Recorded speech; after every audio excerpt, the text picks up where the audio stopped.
Et c'est dans cette ambiance de répression que le FRUD a vu le jour. Permettez-moi de dire,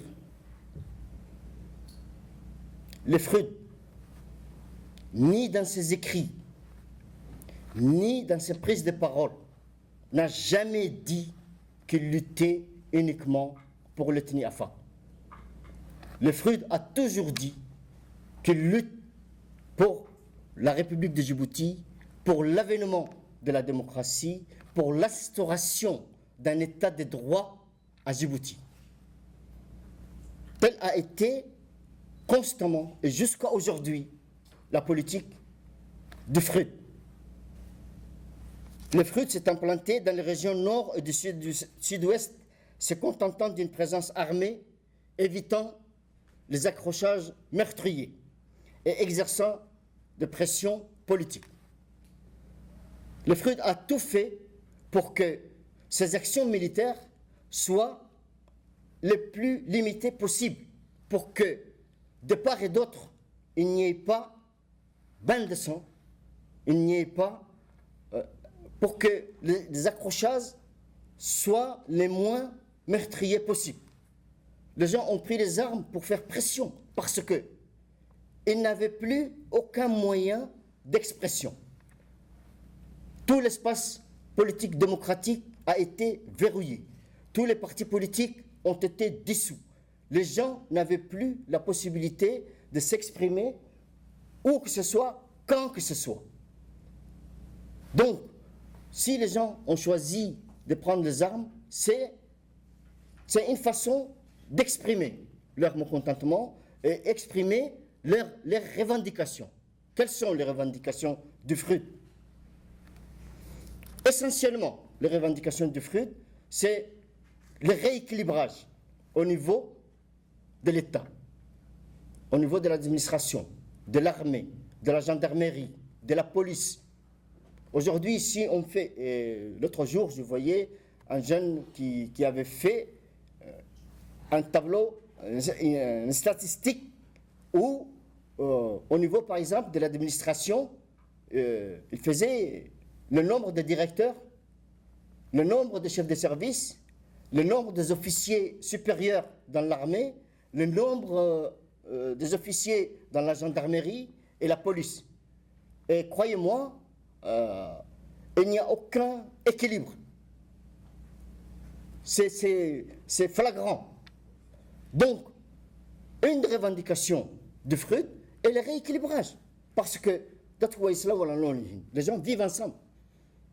Aujourd'hui, les Afars ne peuvent pas jeter dans la mer Rouge tous ceux qui ne sont pas Afars. Et tous ceux qui sont Somali-Issa ne peuvent pas jeter dans la mer Rouge les Afars. Donc, on est appelé à cohabiter, à vivre ensemble.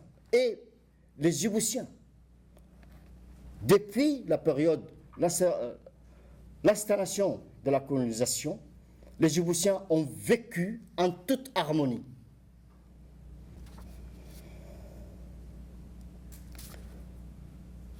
Pour revenir un peu sur les revendications.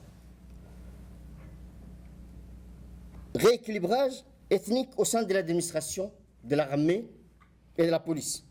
Refonte des listes électorales complètement modifiées.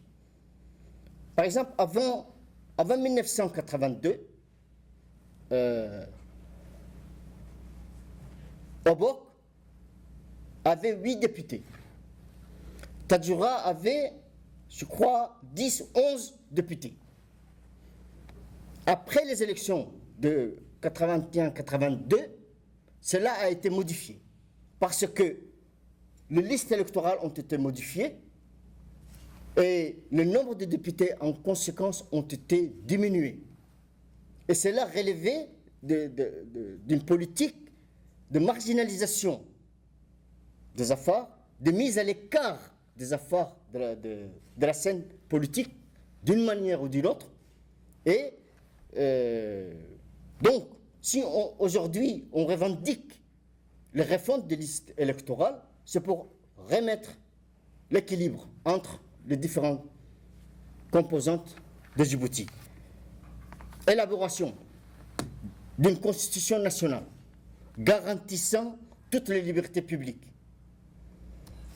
Ces propositions seront adoptées par l'ensemble des mouvements de l'opposition dont M. Ismaël tout à l'heure parlait, par les FIOD. À la conférence de Paris qui s'est organisée en 1992, tous les partis politiques ont adopté cela et ça a donné, ce qui a permis la création du FIOD, Front Uni de l'opposition djiboutienne. Bon, le FIOD n'a pas vécu très longtemps. Un des premiers qui a lâché tout le monde a été malheureusement M. Adan Roble Awale. Et les pouvoirs en place, Gouled et Ismaël Omar, ont tout fait pour que le FIOD ne survive pas beaucoup. Ils ont cassé. Ça, c'est la partie un peu, même si j'ai un peu bifurqué pour inclure l'actualité, c'est l'aspect historique. Comment le FRUD est arrivé, comment le FRUD a vu le jour et pourquoi le FRUD a vu le jour.